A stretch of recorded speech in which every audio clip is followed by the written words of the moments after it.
नमस्ते बच्चों। आज हम हमारे हिंदी पाठ्य पुस्तक से नया दोहा सीखने जा रहे हैं जिसका नाम है रहीम के दोहे। जी हाँ, आज हम रहीम के दोहे सीखने से पहले देखते हैं रहीम जी का परिचय।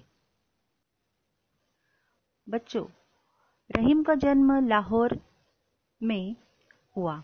इनका पुराना नाम अब्दुल रहीम खान खाना था। रहीम अरबी, फारसी, संस्कृत और हिंदी के अच्छे जानकार थे। रहीम अकबर के नवरत्नों में से एक थे। रहीम के काव्य का मुख्य विषय श्रृंगार, नीति और भक्ति है। इनके नीतिपरक दोहे ज्यादा प्रचलित है। इनके दोहे सर्वसाधारण को आसानी से याद हो जाते हैं। रहीम बहुत ही लोकप्रिय कवि थे। रहीम का अवधी और ब्रज दोनों भाषाओं पर समान अधिकार था। ये दोहे मानव समाज को सच्चाई और अच्छाइयों की ओर प्रेरित करते हैं। व्यक्ति की जिंदगी में इनके दोहे नसीहत देते हैं। तो देखते हैं हम रहीम के दोहे जो व्यक्ति की जिंदगी में सच्चाई और अच्छाई की ओर प्रेरित कर रहे हैं और नसीहत दे रहे हैं। तो ऐसे दोहों के बारे में आज हम जानकारी हासिल करने जा रहे हैं। तो रहीम का सबसे पहला दोहा हम यहाँ पर पढ़ने जा रहे हैं। रहीमन धागा प्रेम का मत तोड़ो चटकाए। रहीमन धागा प्रेम का मत तोड़ो चटकाए। टूटे से फिर न मिले, मिले गांठ पर जाए। बच्चों, यहाँ पर चटकाए यानी झटके से, परी जाए यानी पड़ जाती है। यहाँ पर इस दोहे का भावार्थ हम देखते हैं। रहीम जी कहते हैं कि प्रेम का बंधन किसी धागे के समान होता है जिसे कभी भी झटक से नहीं तोड़ना चाहिए, बल्कि उसकी हिफाजत करनी चाहिए। क्योंकि जब कोई धागा एक बार टूट जाता है तो फिर उसे जोड़ा नहीं जा सकता। बराबर है ना? क्योंकि टूटे हुए धागे को जोड़ने की कोशिश में उस धागे में गांठ पड़ जाती है। उसी प्रकार किसी से रिश्ता जब एक बार टूट जाता है तो फिर उस रिश्ते को दोबारा पहले की तरह जोड़ा नहीं जा सकता, क्योंकि वो एक गांठ की तरह हर बार हमें चुभता रहता है। और इसीलिए रहीम जी ने कहा है, रहीमन धागा प्रेम का मत तोड़ो चटकाएं। टूटे से फिर न मिले, मिले गांठ परी जाए। यानी एक बार टूटा हुआ रिश्ता फिर से उस तरह से मजबूती, विश्वासदायक नहीं बन सकता है, क्योंकि उसमें वो गांठ आ जाती है जो जहाँ पर वो अविश्वास हो जाता है। तो इस तरह से वो हर बार हमें वो अटकता रहता है और हर बार हमें उसकी याद दिलाता रहता है कि ये रिश्ता कभी किसी कारणवश टूट गया था और वो फिर से जुड़ गया है। तो इस तरह से कभी भी हमें अपने रिश्तों में गांठ पड़ने नहीं देनी चाहिए। इसीलिए उस धागे को, यानी रिश्ते रूपी धागा है, प्रेम रूपी धागा, इतना संभाल कर हमें आगे लेकर जाना है हिफाजत के साथ कि उसे ज़्यादा झटके से ओढ़ना नहीं है, खींचना नहीं है, ज़्यादा तानते नहीं रहना चाहिए ताकि उसमें दरार आ जाए। अब हम देखते हैं हमारा रहीम जी का दूसरा दोहा। रहीम जी के दूसरे दोहे में उन्होंने कहा है, रहीमन निज मन की बिथा। रहीमन निज मन की बिथा, मन ही राखो गोए। सुनी अठल्ले लोग सब, बाटी न लेहे कोय। देखो, यहाँ पर नीज यानी अपने, बिथा यानी दर्द, दुख, अठिल लीहे यानी मजाक उड़ाना, बाटी यानी बांटना। तो यहाँ पर रहीम जी ने कहा है, अपने मन की पीड़ा या दर्द को दूसरों से छिपा कर ही रखना चाहिए। क्यों ऐसा कहा है? क्योंकि जब आपका दर्द या दुख किसी अन्य व्यक्ति को पता चलता है तो वे लोग उसका मजाक ही उड़ाते हैं। वो कम करने का प्रयास करते नहीं हैं, बल्कि वो मजाक कैसे उड़ाते हैं, वो आपके साथ हमदर्दी दिखाएंगे, लेकिन आपका वही दुख दूसरे को बड़े हंसते हुए, बड़े अतिशयोक्ति के साथ दूसरों को वो बताएंगे, दूसरे से तीसरे की ओर, तीसरे से चौथे की ओर। इस तरह से अपने आपके जो दुख है, दर्द है, उस दर्द को वो बढ़ाते रहेंगे और मजाक उड़ाते रहेंगे। इसीलिए उन्होंने कहा है कि अपने दुख को, दर्द को अपने ही पास छुपा कर रखना चाहिए, किसी के सामने उसे व्यक्त नहीं करना चाहिए, क्योंकि वो उसका मजाक उड़ाता है। कोई भी आपके दर्द को बांट नहीं सकता, अर्थात कोई भी व्यक्ति आपके दर्द को कम नहीं कर सकता है।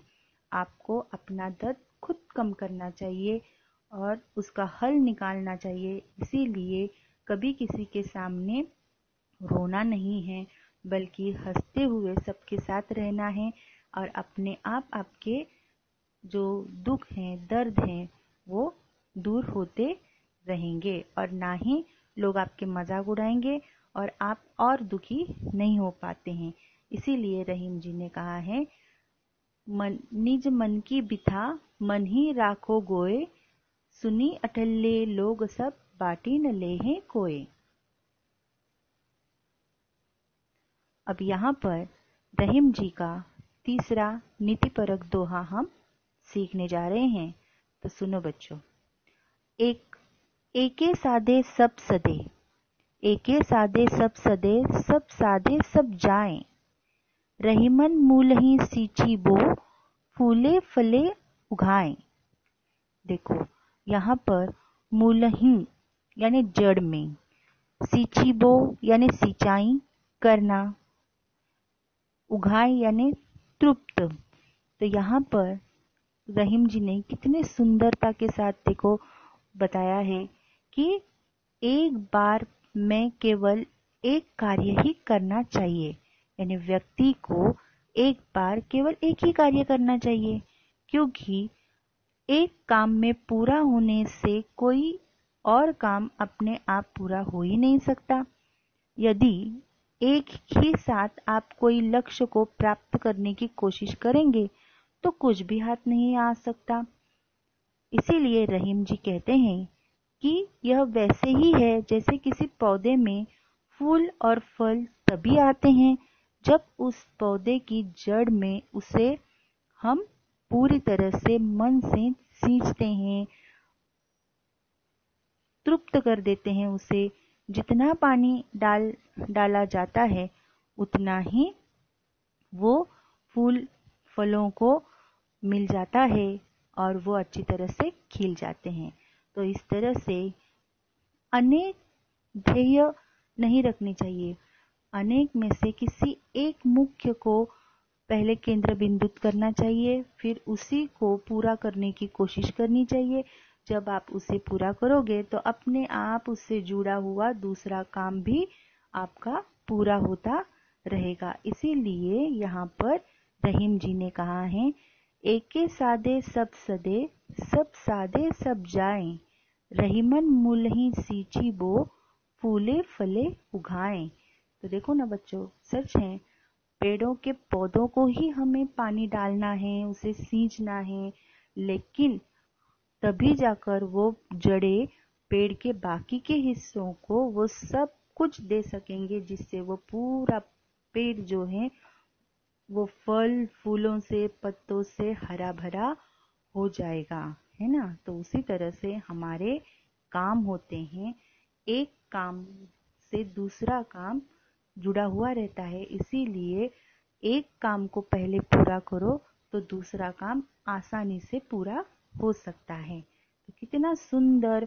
उदाहरण देकर रहीम जी ने हमें इस दोहे को समझाने का प्रयास किया है, हमें अपने जीवन के अर्थ को समझाने का उदाहरण उन्होंने प्रकृति के ही उदाहरणों से देकर किसे समझाने का आसान तरीका उन्होंने अपनाया हुआ है। तो यही है दोहे, जो दो अर्थ, दो शब्द पंक्तियों में लिखे हैं, लेकिन उसका अर्थ कितना गहरा होता है। अब हम देखते हैं उससे अगला दोहा उन्होंने क्या कहा है। देखो यहाँ पर उन्होंने चित्रकूट में रमी रहे, चित्रकूट में रमी रहे रहीमन अवध नरेश, जा पर विपदा पड़त है सो आवत यह देश। यहाँ पर अवध यानी रहने लायक, अवध यानी रहने लायक न होना, यानी अवध अयोध्या का राजा है। यहाँ पर राम जी के बारे में यहाँ पर बताया गया है। विपदा यानी विपत्ति, अवध में रहने न लायक कौन था, तो यहाँ पर उन्होंने जब बताया है कि राम को अवध से निकाला गया था कि वो किसकी है, तो आपने रामायण देखा है, तो रामायण में से ये सारी कहानी आप लोगों को बच्चों पता होगी। अब इतनी सारी रामायण की कहानी हम यहाँ पर तो दोहरा नहीं सकते हैं, क्योंकि उतना समय तो हमारे पास है ही नहीं। तो रामायण अगर आपने देखा है तो क्यों यहाँ पर अवध के नरेश जो हैं उन्होंने किसे रहने के लायक नहीं समझा, उनके बारे में यहाँ पर बताया गया है। तो रहीमन जी कहते हैं कि जब राम को वनवास मिला था, जब राम को वनवास मिला था तो वे चित्रकूट में रहने गए थे।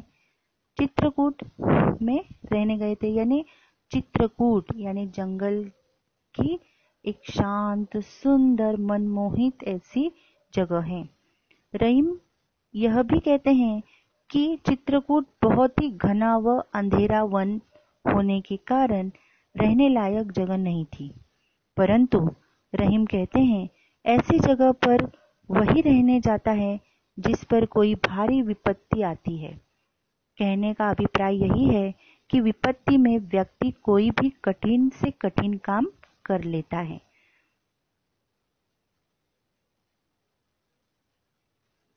तो इस तरह से यहाँ पर चित्रकूट में जो राम, लक्ष्मण और सीता ये तीनों भी जब अयोध्या से निकल पड़े वनवास के लिए, तब उन्होंने चित्रकूट जैसी जगह को अपना कर वहां उन्होंने अपने 14 साल का वनवास पूरा किया था।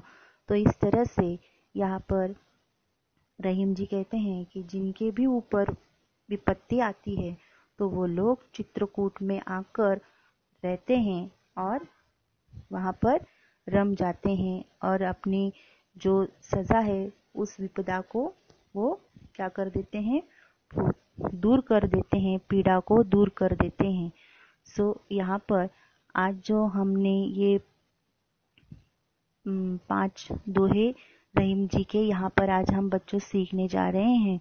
ये दिए हुए 5 दोहे, उनका शब्दार्थ और भावार्थ आप लोगों को अपने नोटबुक पर अच्छी तरह से उतरवाना है, यानी लिखना है उसे, ताकि आपको जब ये दोहे पढ़ोगे तो आपके पास भावार्थ होगा, तो आप आसानी से इस दोहे को समझ सकोगे और उसके जो प्रश्न उनके ऊपर पूछे जाते हैं उनके उत्तर भी आप आसान तरीके से लिख सकते हैं। तो बच्चों, आज का हमारा रहीम के दोहे का भाग 1 यहीं पर समाप्त होता है। धन्यवाद।